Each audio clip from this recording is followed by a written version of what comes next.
आपका हमारे FICCI education में। मैं रश्मि परियार आपके लिए क्लास 12 के अर्थशास्त्र लेकर आई हूँ। अर्थशास्त्र का चैप्टर 4 है ये, जिसके हमने लास्ट में कुछ एमसीक्यूज और शॉर्ट आंसर कवर किए थे। इस बार मैं उसी चैप्टर से रिलेटेड कुछ लॉन्ग आंसर्स लेकर आई हूँ। तो चलिए स्टार्ट करते हैं आज की क्लास।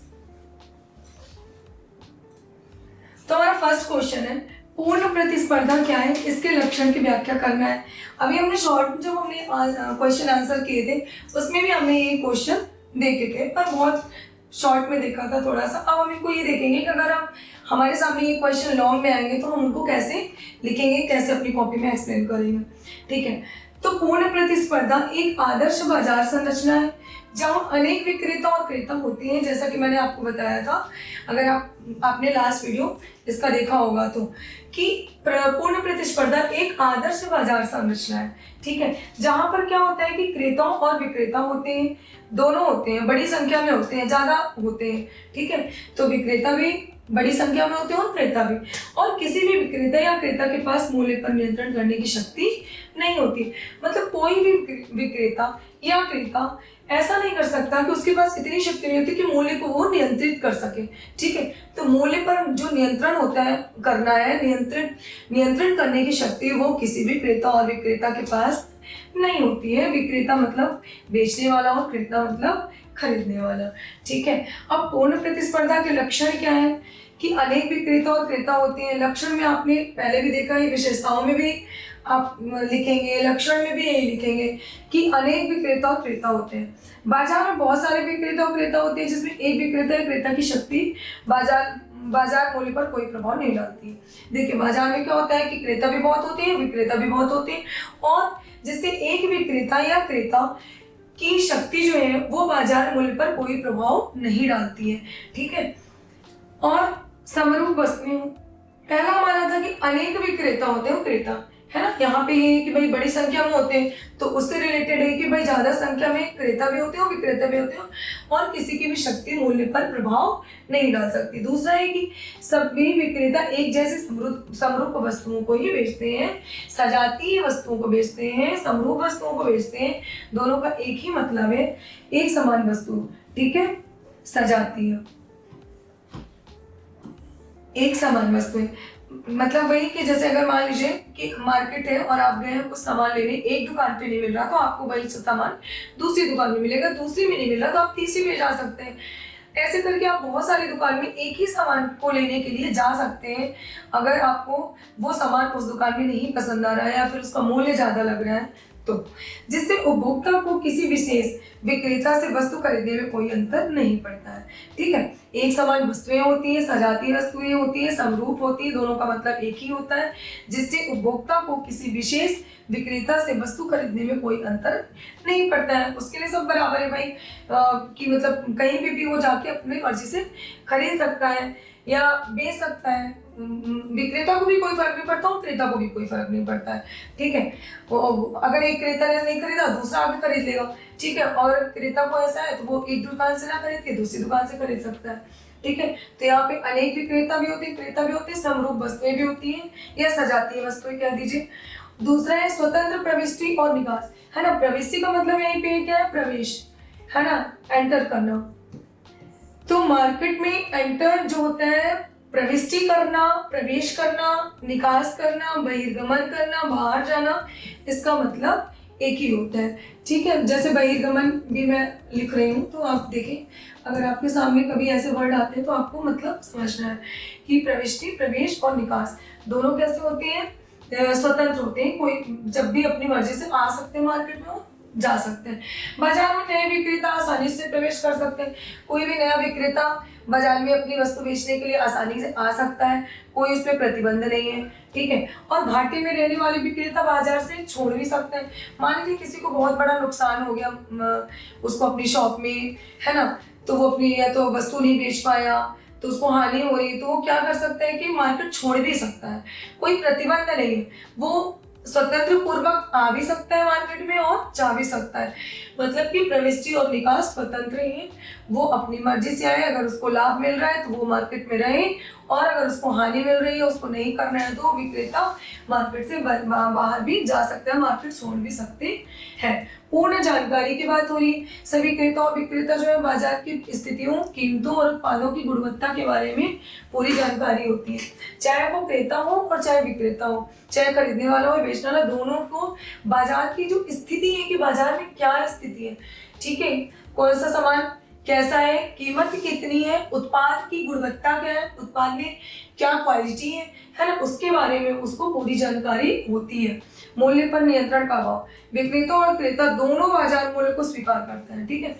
जो मूल्य रहता है उसको क्रेता भी स्वीकार करता है और विक्रेता भी, जिसे बाजार की मांग और आपूर्ति द्वारा निर्धारित किया जाता है।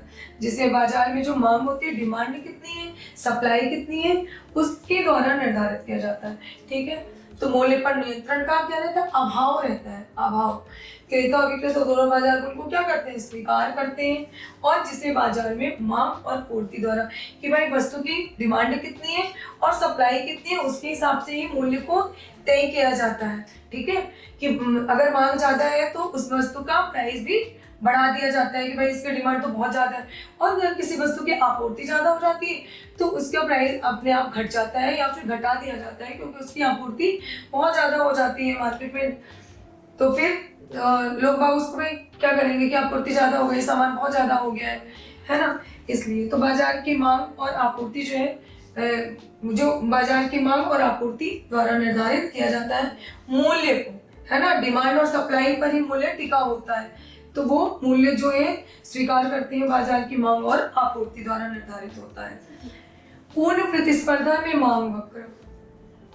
आपूर्ति वक्र का स्वरूप समझाइए, ठीक है। अब पूर्ण प्रतिस्पर्धा में मांग वक्र और आपूर्ति वक्र कैसा होता है। देखिए, पूर्ण प्रतिस्पर्धा में एकल फर्म के लिए मांग वक्र एक क्षैतिज, है ना, एक क्षैतिज रेखा के रूप में होता है, ठीक है। एक लंबवत होता है और एक क्षैतिज, तो ये आपको पता है ना, क्षैतिज अभी हमने कर्व में बात की थी। इसका जो मतलब है कि फर्म बाजार मूल्य पर किसी भी मात्रा में बेच सकती है। जो फर्म है, बाजार का जो मूल्य है उसमें उसी मूल्य पर किसी भी मात्रा में बेच सकती है, लेकिन कीमत को प्रभावित नहीं कर सकती, ठीक है। बेच सकती है पर कीमत में कोई वो छेड़खानी या उसको प्रभावित नहीं कर सकती। यह वक्र औसत राजस्व AR, सीमांत राजस्व AMR दोनों को दर्शाता है। जो ये वक्र है क्षैतिज रेखा वाला AR और MR, जो अभी हमने इसके लास्ट वीडियो में भी देखा था, तो ये दोनों को दर्शाता है। तो पूर्ण प्रतिस्पर्धा में एकल फर्म के लिए जो मांग वक्र होता है वो कैसा होता है, क्षैतिज, है ना, क्षैतिज रेखा के रूप में होता है। इसका जो मतलब है, फर्म बाजार मूल्य पर किसी भी मात्रा में बेच सकती है, लेकिन उसको प्रभावित नहीं कर सकती। बेच तो सकती है ना, अपनी मात्रा वो चाहे जितनी बेच ले, लेकिन मूल्य को प्रभावित नहीं कर सकती। और यह वक्र औसत राजस्व AR और MR दोनों को दर्शाता है, ठीक है। ये बात हमने कही है मांग वक्र की। अब हम जो बात कर रहे हैं आपूर्ति वक्र। एकल फर्म का आपूर्ति वक्र उसकी सीमांत लागत। देखिए, यहाँ पे आपने बात की औसत राजस्व और सीमांत राजस्व, यहाँ पे बात हो रही है सीमांत लागत वक्र MC, और इसका मतलब है कि फर्म केवल तब उत्पादन जारी रखेगी जब बाजार मूल्य उसकी सीमांत लागत से क्या होगा, अधिक होगा, ठीक है। वो उत्पादन उस स्थिति में जारी रखेगी जब जो बाजार मूल्य है उसकी सीमांत लागत, जिस लागत पर उसने बनाया है सामान को, वस्तु को जिस लागत पर उसने बनाया है, उससे उसको अधिक वहां पे मूल्य मिले, है ना। भाई, अगर आपने कोई भी वस्तु 10 रुपए में ही बनाई है और आपको 10 रुपए ही मिल रहा है, तो आपको प्रॉफिट क्या होगा, फिर तो कोई प्रॉफिट नहीं होगा। अगर आपने कोई वस्तु को 10 रुपए में बनाई है और अगर उसको 15 रुपीज भी आपको मिल रहा है या फिर 20 मिल रहा है तो प्रॉफिट है ना, या फिर 13 में मिल रहा है तो भी थोड़ा प्रॉफिट है।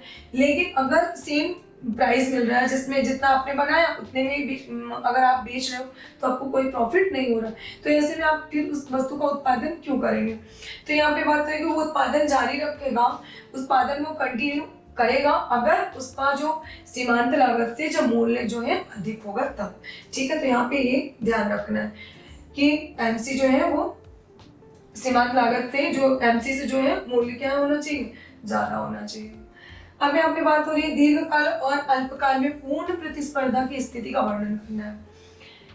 अल्पकाल कम समय, दीर्घकाल लॉन्ग टाइम, ये वर्ड आपके सामने बहुत बार आया है और आएगा भी, ठीक है। बस चीजें चेंज होती जाएंगी। जैसे यहाँ पे पूर्ण प्रतिस्पर्धा आ गई, हमने उत्पादन पढ़ा, उपभोक्ता पढ़ा, है ना। तो इस प्रकार से ये चीजें चेंज होती जाएंगी, बट ये चीजें यही रहेंगी। तो आपको बार बार ये शब्द आएंगे। और अल्पकाल, शॉर्ट रन की बात हो रही है यहाँ पे, तो अल्पकाल में फर्म कैसा होता है, आर्थिक लाभ, इकोनॉमिक प्रॉफिट क्या होता है ना, इकोनॉमिक लॉस क्या होता है ये। तो दीर्घकाल और अल्पकाल में पूर्ण प्रतिस्पर्धा की स्थिति क्या रहती है, जो पूर्ण प्रतिस्पर्धा जो मार्केट है वो स्थिति क्या रहती है, वो स्थिति हमको यहाँ पे बताना है। तो अल्पकाल में क्या रहता है कि फर्म आर्थिक लाभ, इकोनॉमिक प्रॉफिट या हानि, इकोनॉमिक लॉस कमा सकती है, दोनों, ठीक है। लाभ भी हो सकता है और यहाँ पे हानि भी हो सकती है, ये ध्यान रखना है आपको। यदि कीमत औसत कुल लागत ATC से अधिक है तो फर्म क्या है, लाभ कमाती है। मान लीजिए औसत उसकी यदि कीमत जो है औसत कुल लागत ATC से क्या है, अधिक है। अगर कीमत इससे अधिक होगी तो यहाँ पे लाभ की स्थिति पैदा हो जाती है। लेकिन यदि कीमत औसत परिवर्ती लागत से, है ना, एवरेज कॉस्ट से कम है तो फर्म उत्पादन क्या कर देगी, बंद कर देगी। जैसा कि अभी इसके पहले हमने समझाया कि अगर मान लीजिए किसी व्यक्ति को कोई उत्पादन कर रहा है और उसे कोई इसमें प्रॉफिट नहीं हो रहा है, जितने भी उसने बनाया उतने, तो उत्पादन को क्या कर देगी, बंद कर देगी, ठीक है, क्योंकि उससे उसको कोई मुनाफा नहीं हो रहा है। तो यदि कीमत औसत परिवर्ती लागत से कम है तो फर्म उत्पादन क्या करेगी, बंद कर देगी। मतलब उसको एवरेज भी नहीं मिल रहा है तो फिर क्या करेगी, उत्पादन को बंद कर देगी। और यदि ATC कुल लागत, औसत कुल लागत कीमत से अधिक है तो फर्म क्या करेगी कि लाभ कमाएगी, ठीक है। लेकिन अगर यहाँ पे परिवर्ती लागत जो ABC उससे कीमत कम है तो वो फर्म का उत्पादन करना बंद कर देगी, ठीक है। फर्म अब दीर्घकाल में क्या करेगी, अभी तो अल्पकाल की हमने बात की, है ना, कम समय की बात की, अब हम लॉन्ग रन की बात कर रहे हैं। तो दीर्घकाल में सभी फर्में केवल सामान्य लाभ, नॉर्मल प्रॉफिट अर्जित करती हैं, ठीक है। दीर्घकाल में फर्में क्या अर्जित करती है, सामान्य लाभ। यहाँ पे ये याद रखिए कि नॉर्मल प्रॉफिट, दीर्घकाल में, लॉन्ग रन में जो फर्में हैं वो सामान्य लाभ ही कमाती हैं, ठीक है। लेकिन जैसे ही कोई फर्म लाभ कमाती है, नए विक्रेता बाजार में प्रवेश करते हैं। अब मान लीजिए अगर कोई फर्म लाभ कमा रही है तो फिर क्या करते हैं, नए विक्रेता और आ जाते हैं अपना सामान लेकर बेचने, क्योंकि उन्हें लगता है भाई सामने वाले को लाभ मिल रहा है, चलो हम भी एंटर करते हैं, हम भी प्रॉफिट कमाते हैं।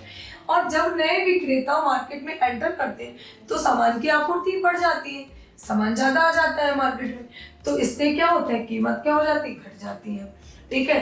कि अगर फर्म लाभ कमाती है तो नए विक्रेता उनको देखकर आकर्षित होते हैं और वो भी आते हैं अपना लाभ कमाने, और जिससे आपूर्ति क्या होती है, बढ़ जाती है सामान की और कीमत उससे घट जाती है। तो ये दीर्घकाल की बात हो रही है। तो दीर्घकाल में सभी फर्में कैसा, सामान्य लाभ कमा रही है, नॉर्मल प्रॉफिट। और जैसे ही कोई फर्म लाभ कमाती है, नए विक्रेता बाजार प्रवेश करते हैं दूसरे विक्रेता को देखकर, तो आपूर्ति बढ़ती है और कीमत क्या हो जाती है, घट जाती है।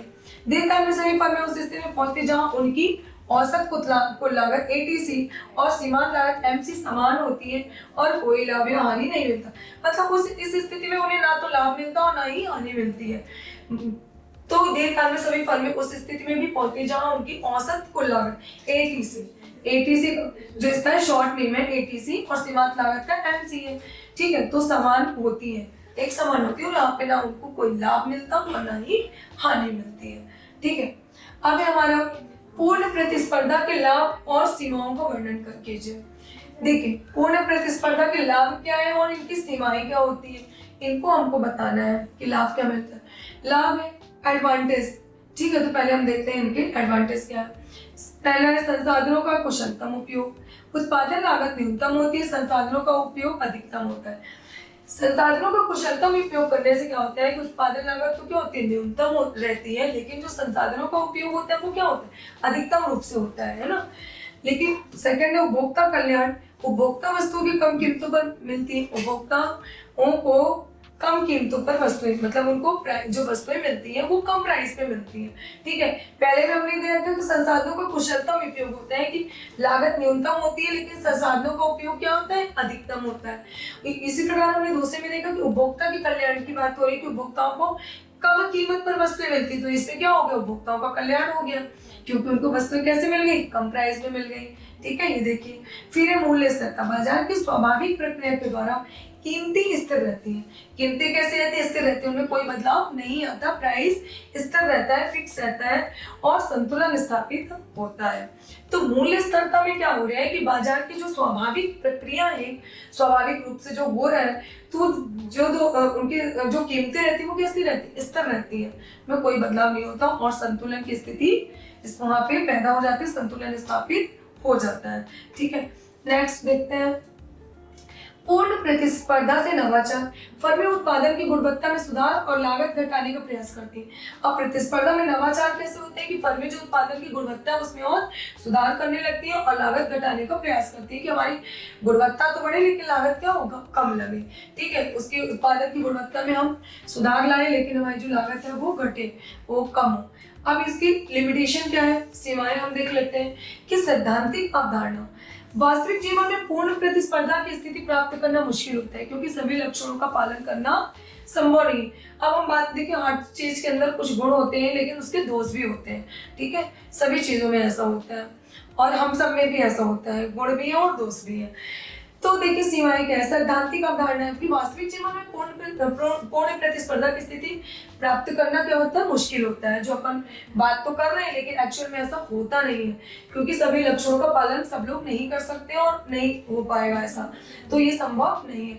विज्ञापन का अभाव, विज्ञापन जो हम लोग ऐड करते हैं, किसी वस्तु का प्रचार करते हैं, है ना, किसी ने कुछ बनाया, कोई वस्तु बनाई, पहले उसका क्या करते हैं, प्रचार करते हैं, तभी तो बिकेगी मार्केट में। पूर्ण प्रतिस्पर्धा में कोई विक्रेता अपने उत्पाद के प्रचार के लिए विज्ञापन नहीं कर सकता, जिससे ब्रांडिंग की कमी होती है। ठीक है, अब यहाँ पे क्या लिखा है, विज्ञापन का अभाव। भाई विज्ञापन ही नहीं होगा तो उस वस्तु को कैसे लोग जानेंगे और कैसे खरीदेंगे, तो यहाँ पे अभाव होता है। मूल्य निर्धारण में लचीलापन नहीं होता। ठीक है, विक्रेता मूल्य निर्धारण में कोई नियंत्रण नहीं रखते, उन्हें बाजार मूल्य को स्वीकार करना पड़ता है। ठीक है, विक्रेता मूल्य निर्धारण पर अपना कोई नियंत्रण नहीं रखते, उनका कोई उस पर कंट्रोल नहीं होता, उन्हें बाजार मूल्य को क्या करना पड़ता है, स्वीकार करना।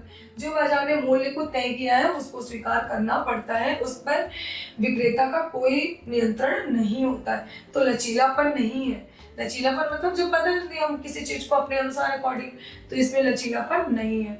ठीक है, संसाधनों का अत्यधिक उपयोग, कुछ मामलों में प्रतिस्पर्धा के कारण विक्रेता प्राकृतिक संसाधनों का बहुत अधिक प्रयोग करते हैं। ठीक है, वो क्या करते हैं, प्राकृतिक संसाधनों का अत्यधिक प्रयोग कर सकते हैं जो दीर्घकाल में समस्याएं पैदा करती हैं। अब कुछ ऐसी स्थितियां होती हैं कि प्रतिस्पर्धा के कारण, कंपटीशन के कारण, भाई मार्केट में कंपटीशन तो रहता है कि वो सोचता है हमारे सामान ज्यादा जो क्रेता आते हैं वो हमारा सामान ज्यादा खरीदें और दूसरा दुकान वाला सोचता हमारा खरीदे, तो ये कंपटीशन की भावना रहती है। तो उसमें विक्रेता कभी कभी प्राकृतिक संसाधनों का बहुत ज्यादा प्रयोग करते हैं जिससे दीर्घ काल में आगे चलकर जो समस्याएं उत्पन्न होने लगती हैं। ठीक है, अब हमारा जो नेक्स्ट क्वेश्चन है वो है पूर्ण प्रतिस्पर्धा में संतुलन की स्थिति विश्लेषण। पूर्ण प्रतिस्पर्धा में संतुलन की स्थिति का विश्लेषण कैसे होता है, अल्पकालीन संतुलन, शॉर्ट रन देखेंगे हम कि फर्म उत्पादन का वह स्तर चुनती है जहां MC बराबर AMR, सीमांत लागत बराबर सीमांत राजस्व। ठीक है, यहाँ पर सीमांत लागत और सीमांत राजस्व की बात हो रही है कि अल्पकालीन में संतुलन, शॉर्ट रन में संतुलन कैसे होता है। फर्म उत्पादन का वह स्तर चुनती है, जो फर्म है उत्पादन का वह स्तर चुनती है जहां पर MC और MR दोनों क्या होते हैं, आपस में बराबर होते हैं, अर्थात सीमांत लागत और सीमांत राजस्व बराबर होते हैं। यदि बाजार मूल्य औसत मूल्य से अधिक होता है, मतलब कि जो बाजार मूल्य 80 से क्या होता है, अधिक होता है, तो फर्म अधिशेष मतलब एक्स्ट्रा लाभ कमाएगी। ठीक है, इकोनॉमिक प्रॉफिट कमा सकती है। ठीक है, उसको अधिशेष का मतलब यहाँ से अधिक, ज्यादा, मतलब ज्यादा लाभ कमाएगी, जितनी उम्मीद थी उससे उसको ज्यादा मिल रहा है। ठीक है, यदि बाजार मूल्य औसत लागत से अधिक है तो ये चीज आपको नोट रखनी है कि अगर 80 से अधिक है बाजार मूल्य। ठीक है, तो अब हम देखते हैं दीर्घकालीन संतुलन। तो लॉन्ग रन की बात हम कर रहे हैं, तो दीर्घकाल में सभी फर्में सामान्य लाभ कमाती हैं, जैसा कि अभी आपको बताया था कि नॉर्मल प्रॉफिट ही वो कमाती हैं और कीमतें दीर्घकाल में स्थिर हो जाती हैं, उनमें कोई बदलाव नहीं होगा, वो फिक्स हो जाएंगी। ठीक है, तो दीर्घकाल में सभी फर्में नॉर्मल प्रॉफिट कमाती हैं और कीमतें दीर्घकाल में स्थिर रहती हैं, उनमें कोई बदलाव नहीं होता। अब यहाँ पे जैसे आपने देखा था कि यदि मूल्य औसत परिवर्ती लागत एबीसी से कम है, ठीक है, ये चीज आपको ध्यान रखना है कि एबीसी से मूल्य क्या है, कम है। औसत परिवर्ती लागत शॉर्ट नेम एबीसी से मूल्य क्या है, कम है, तो फर्म क्या करेगी, इस स्थिति में उत्पादन को बंद कर देगी। ठीक है, ये चीज बहुत इंपॉर्टेंट है, इसको आपको अधिशेष यहाँ पे देखना है आपको, उत्पादन कब बंद कर देगी ये चीज देखना है ना, और यहाँ पे सामान्य लाभ कब कमाती है और दीर्घकाल में कीमतें कैसी होती हैं। भाई ऑब्जेक्टिव में भी पूछ सकते हैं ऐसा, तो ये अपने को डीपली नॉलेज होगा तो अपन सारी चीजें कवर कर सकते हैं। तो कीमतें दीर्घकाल में कैसी होंगी, स्थिर होगी है ना, या फिर नहीं होंगी, तो ये ऐसा भी पूछ सकता है। तो दीर्घकाल में स्थिर होती है। यहाँ पे अधिशेष लाभ कब मिलता है ये पूछ सकता है, तो आपको यहाँ पे ये चीज ध्यान रखने की एटीसी बाजार मूल्य जो है एटीसी से क्या होता है, अधिक होता है, तब यहाँ पे अधिशेष लाभ मिलता है। ठीक है, और अगर औसत परिवर्ती लागत एबीसी से मूल्य कम है तो उत्पादन इस स्थिति में जो है उत्पादन को बंद ही कर देगी, है ना, कंटिन्यू आगे नहीं करेगी। और यहाँ पे दीर्घकाल में सभी फर्में, जब हम लॉन्ग रन की बात करते हैं, यहाँ पे हमने अल्पकालीन बात की तो आपने ये देखा। अब हम जब दीर्घकाल में आए तो आपने देखा कि लॉन्ग रन में दीर्घकाल में सभी फर्में सामान्य लाभ कमा रही है। ठीक है, तो ये तीन चीज तो हमने अल्पकालीन के अंदर देखी, तो ये आपको ध्यान रखना है। अब इसके जस्ट अपोजिट हमको यहाँ पे दीर्घकाल की बात कर रहे हैं। इस स्थिति में एम सी बराबर एम आर और एम आर बराबर ए सी। ठीक है, मतलब सीमांत लागत बराबर सीमांत राजस्व और सीमांत राजस्व बराबर औसत लागत होता है। ये भी फॉर्मूला आपको याद रखना है और ये पूरा कॉन्सेप्ट ही। तो सीमांत लागत बराबर सीमांत राजस्व और सीमांत औसत लागत, ये क्या है, तीनों बराबर है। इस स्थिति में ना तो लाभ होता है भाई, इस स्थिति में क्या होगा, ना लाभ होगा ना हानि होती है, और सभी संसाधनों का कुशलतम उपयोग भी होता है। मतलब जो संसाधन है उनका अच्छे से अच्छा उपयोग होता है। ठीक है, कि किस प्रकार से उनका बैलेंस बना के उनका अच्छे से अच्छा उपयोग किया जा सके। तो इस स्थिति में ना तो लाभ होता और ना ही हानि होती है, और सभी संसाधनों का कुशलतम रूप से उपयोग होता है। तो हमने देखा कि पूर्ण प्रतिस्पर्धा में संतुलन की स्थिति का विश्लेषण, कि अल्पकालीन संतुलन और दीर्घकालीन संतुलन, हमने दोनों चीज को देखा कि अल्पकालीन में क्या होता है और दीर्घकालीन में क्या होता है।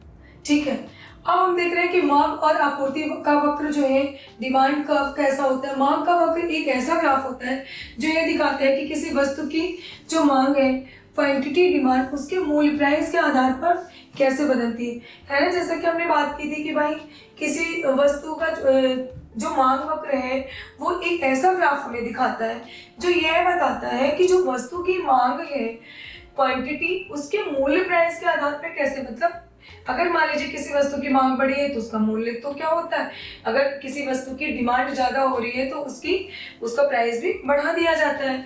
तो इस पे डिपेंड करता है कि मांग का वक्र एक ऐसा ग्राफ होता है जो ये दिखाता है कि किसी वस्तु की जो मांग है, क्वांटिटी डिमांड, उसके मूल्य प्राइस के आधार पर कैसे बदलती रहती है ना। कैसे डिमांड होती है वस्तु की तो कैसे मूल्य भी बदल जाता है।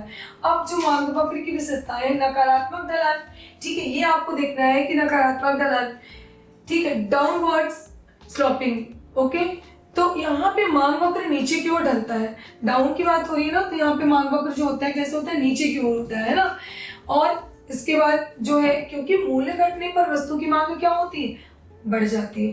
किसी भी अगर वस्तु का मूल्य घटता है तो उसका प्राइस जो होता है, अगर किसी वस्तु का मूल्य कम होता है, किसी वस्तु की कीमत घटा दी जाती है तो उसका जो मांग होती है वो बढ़ जाती है, सब लोग उसको ज्यादा खरीदने लगते हैं क्योंकि वो वस्तु सस्ती हो जाती है इसलिए, और मूल्य बढ़ने पर मांग घटती है। अगर किसी वस्तु का मूल्य बढ़ा दिया जाता है तो उसके लोग कम डिमांड करने लगते हैं क्योंकि उस वस्तु का प्राइस ज्यादा हो जाता है, सब लोग उसको नहीं खरीद सकते, इसलिए उसकी जो डिमांड है वो घट जाती है। ठीक है, तो इसलिए मांग वक्र नीचे की ओर ढलता हुआ, क्योंकि मूल्य घटने पर वस्तु की मांग क्या होती है, बढ़ती है, और मूल्य बढ़ने पर वस्तु की मांग घटती है। ये बहुत इंपॉर्टेंट है। यहाँ मांग के नियम हमें क्या बता रहा है, ये लॉ ऑफ डिमांड के अनुसार होता है।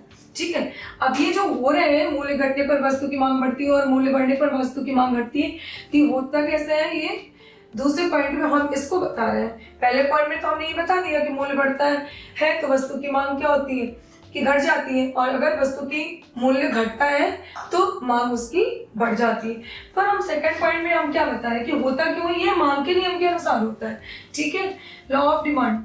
और मूल्य और मात्रा का विपरीत संबंध होता है, ये चीज थोड़ा और इम्पोर्टेंट है, थोड़ा इसको भी अच्छे से देखिएगा कि मूल्य और मात्रा का संबंध कैसे होता है, विपरीत।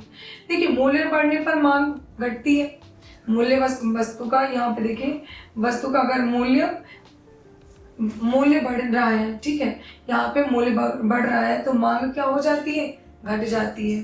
ठीक है, डिमांड क्या हो रहा है, देख रहे हैं, यहाँ पे घट रहा है, यहाँ पे बढ़ रहा है। ठीक है, अब यहाँ पे मूल्य घट रहा है, अगर प्राइस यहाँ पे डाउन हो रहा है, घट रहा है, तो मांग कैसी हो रही है, बढ़ रही है। ठीक, तो यहाँ पे विपरीत संबंध, जब जस्ट अपोजिट है ना, दोनों जस्ट एक दूसरे के अपोजिट है। यहाँ पे प्राइस तो बढ़ता है तो जो मांग है वो घट रही है। यहाँ पे मूल्य घटने पर क्या होता है, मूल्य घट रहा है तो क्या होता है,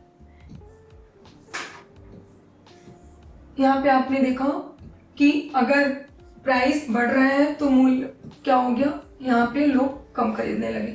यहाँ पे मूल्य घट गया तो लोग इसको ज्यादा खरीदने लगे। ठीक है, ये जैसा कि आप यहाँ पे देख पा रहे हैं कि यहाँ पे अगर वस्तु का जो प्राइस है वो बढ़ गया तो लोग उसको खरीदना कम कर दिए, वो डिमांड उसकी कम हो गई, और यहाँ पे मूल्य घटने पर मांग बढ़ने लगी। ठीक है,